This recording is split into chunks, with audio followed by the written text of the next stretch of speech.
ఇక ఎగువ ప్రాంతాల్లో కురుస్తున్న వర్షం కారణంగా కృష్ణానదిలో వరద ప్రవాహం పెరుగుతోంది. దీంతో నది ఉగ్రరూపం దాల్చి పరవళ్లు తొక్కుతోంది.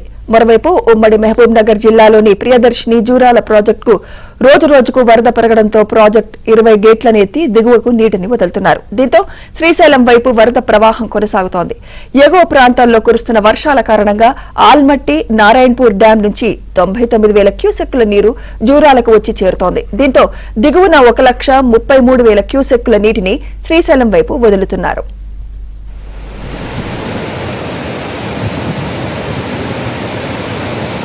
నగర్ జిల్లాలోని ప్రియదర్శిని జూరాల ప్రాజెక్టుకు రోజురోజుకు వరద పెరగడంతో ప్రాజెక్టు 20 గేట్లను ఎత్తి దిగువకు నీటిని వదులుతున్నారు. దీంతో శ్రీశైలం వైపు వరద ప్రవాహం కొనసాగుతోంది. ఎగువ ప్రాంతాల్లో కురుస్తున్న వర్షాల కారణంగా ఆల్మట్టి నారాయణపూర్ డ్యాం నుంచి 99,000 క్యూసెక్కుల నీరు జూరాలకు వచ్చి చేరుతోంది. దీంతో దిగువన 1,33,000 క్యూసెక్కుల నీటిని శ్రీశైలం వైపు వదులుతున్నారు.